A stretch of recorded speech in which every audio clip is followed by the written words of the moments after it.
Do you suppose this guy has an opinion on the Confederate flag thing that's been going on lately? I reasonably suspect that he may have a few things to say about it if I were to ask. I ain't gonna ask. So some of you might remember this diorama from, I want to say like January or so when I was working on this one. It was a part of the 5 Days of Diorama series that I did, and this is my laboratory. Magnetized. Since then, I changed up the floor. I like added the tile, like the big tile look to it, so you can see the lines here. And then I put this piece down right in front of the door, almost like just kind of a graded entryway into the door. And I cut it to shape. You'll see what I mean in a second. Also, face the light here, I added a little computer, I don't know, printout to the screen there. And the keyboard is removable. It's just in there. I not drilled, I Dremeled. There you go, that's the word. Dremeled a couple of little holes in there. What I did with the keyboard was I hot glued some little dowel rods to the back of it like that, and then I spray painted the whole thing silver. And I'll show you what the keyboard is in a second in case you didn't watch the first video. So that way you can just slide it right in there and you're good to go. Piece fully magnetized, so you know, it comes apart.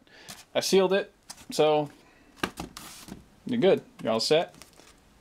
There's Iron Man for scale purposes, nice and breakdown, and you can store this when you're not using it, whatever the case. I like how this one came out though. I'm going to do similar things the next time I make a laboratory diorama like this, because this was kind of my learning process laboratory, but I like a lot of the ways that I was able to make it look kind of streamlined and simple, but still have, I don't know, kind of some cool lab elements to it. You may ask yourself, why am I talking about the next one I'm going to make? Well, because this one's going away. I actually just sold this one, so I'm going to get this in a box and probably get it out by hopefully tomorrow, but more likely Monday. So these are those little storage containers that you can buy. It was like 2 for $1 at the dollar store. And this is how you close them. You put the lid on and then you latch these side pieces to it. You'll notice one is broken off the side. If you just break those off, that's how you get your keyboards. So that's probably where that first one came from that I spray painted already. But yeah, just something cool. Also, my last Between the Frames video, I forgot to give a shout out to my friend Just Me Nesto 2. He goes by that on YouTube. So if you're interested in his channel, check it out. I'll tell you about all that in a second. But he got in touch with me on Facebook and said he found this Daredevil figure. He knew I didn't have it, so he sent it to me. So I really appreciate that, man. Definitely a cool figure. Happy to have it. He did a review on it. I'll link his review right here. It's kind of a compare and contrast with one of the old Toy Biz videos, his figure comparison. So check that out if you want to see how it holds up against one of the old ones. This is actually the first Daredevil that I was about to say the first one that I ever owned, but that's not true because I also have this one, the unmasked version. And I've had this for a couple of years, and for whatever reason I've just never opened it. And I'm sure I will at some point. I don't know, for some reason I never found the time or the use for these figures yet. But I've seen people take this Matt Murdock head and put it on the new Agent Coulson body so that you have just a suited Matt Murdock. And this Kingpin kind of looks more like how he looked in the Netflix series instead of the classic kind of white coat Kingpin. On that show he was always dressed in darker clothes. So this would fit in well with kind of that interpretation of Kingpin. They both look like good figures. Like I said, you know, I just never had a reason to open it yet. So here's a diorama I started long ago. I want to say like a couple months ago, and never finished it. Just never really figured out what direction I wanted to go with it. Plus I ran out of some of the materials I was using. Like you see this wooden, I don't know if this is molding, whatever this is that goes around the border and everything. I need to get another piece of that because I ran out of it for this wall. But I got the window fully installed, not the actual like glass itself, but like the molding around the window and everything. And I do like how it's coming together. I just never bothered to finish it. I want to get like probably like a wood floor and this safe in the wall. I'm gonna have like, I haven't decided if I want to have like a picture frame that opens up in front of it just to have, you know, multi-purpose. And I imagine there'll be like some artwork on the walls too, just to kind of make it pop. A few props. I don't know. It's a work in progress. I'm still going with it. The reason why the walls are all black is because I want it to be kind of like a, I don't know, like a villain's hideout, like a crime lord. Somebody like Kingpin, or if you know Tim Burton's Batman movie, like Carl Grissom's office. Something kind of like that, where it's, you know, bad stuff going on in there. But I like it so far. Needs work. That's like a video. This is a video. This is going... Shit. Yeah, this is going in the next Between the Frames episode. Ran out of paps, so Mountain Man brings home a hurricane for his boy Captain. Which fitting, since it was like a hurricane outside before. Mm-hmm. And he also brought some Vienna sausages. So I guess we're eating these. You supposed to do anything with them or just eat them? You just open them, I think. Heating instructions. You eat them? It's got microwave instructions. 45 seconds. I'll be legit. The only time I've ever eaten these was when I was like backpacking and I was starving. And we found like some change so we could afford like this, a pickle. 99 cents. And like an already made, prepared sub. And we just ate these out of a can. We were just happy to have food though. I'm pretty sure that's like what the point of these are. You'll be alright. Good. Look at them. Just meat that's just, you know, kept in water. Build a little. You can always trust it. Yeah. It smells like cat food. Wait till you taste it. Looking forward. Oh, you were in for a treat. Ooh, that little taste of the broth was good. It's good. Hell yeah. We should make some Vienna sausage soup. Oh, the meat is just so it's tender. Firm yet spongy. It's like a stinky hot dog. Yep. Go for it. You go. I'm gonna go. But you're on camera first, so you can go first. Go. Is that everything you'd ever hoped for? Oh, it's good. Alright. It's so good. I remember liking... I think I was just happy to have food that day.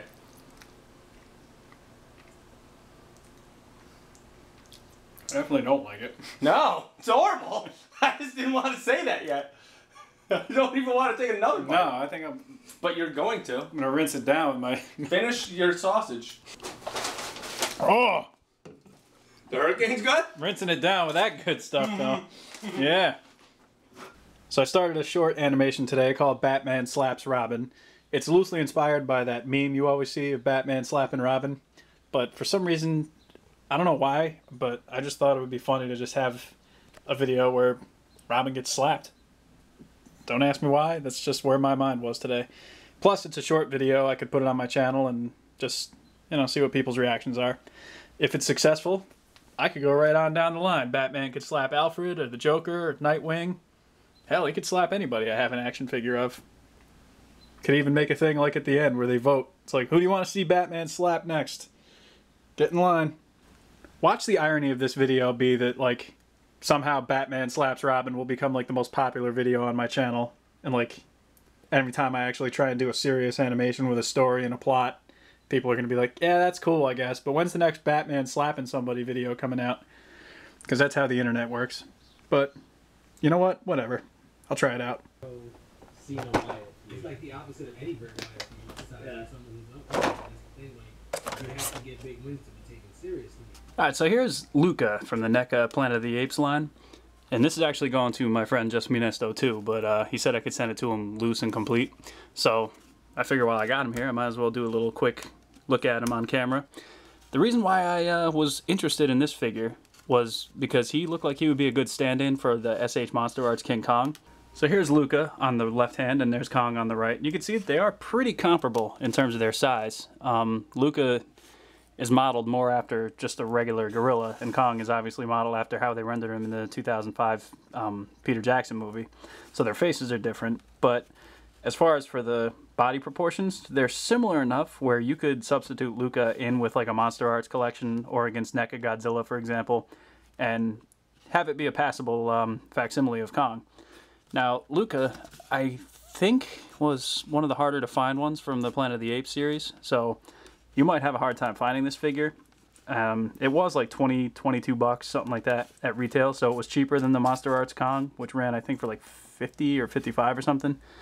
I don't know how much it is now, like, because it's been kind of out for a while, and I'm pretty sure you're not going to be able to find it at like Toys R Us anymore. Also of note is that Luca comes with an alternate face with a growling, kind of roaring head. So, really cool. NECA did pretty good with the articulation on these figures. This knee is stuck. I'm not going to try and mess with it. Like I said, this figure is going to my friend Just Minesto too, so if he wants to try and move the knee, I'll let him worry about that. I'm not going to try and break his figure. Overall, cool figure. And if you don't have Kong and you don't want to spend the money on Kong, this is a good stand-in. Like I said, I don't know how much this costs now since it's probably going to be aftermarket prices, but it's nice, I will tell you that. So here's what we're looking at now. I made the floor, kind of a nice little hardwood setting, I like it. There was a little safe in the wall, I don't know if I showed that earlier or not.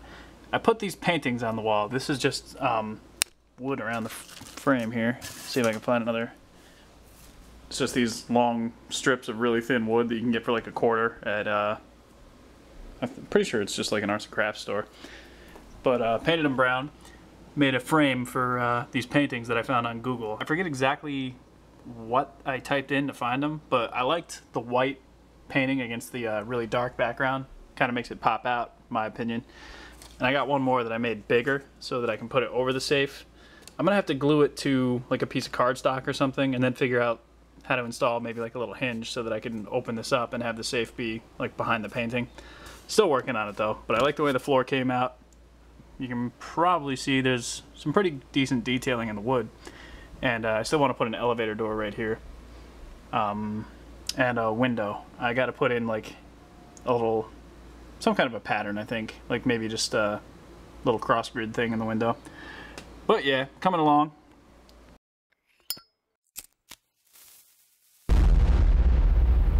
That's crispy.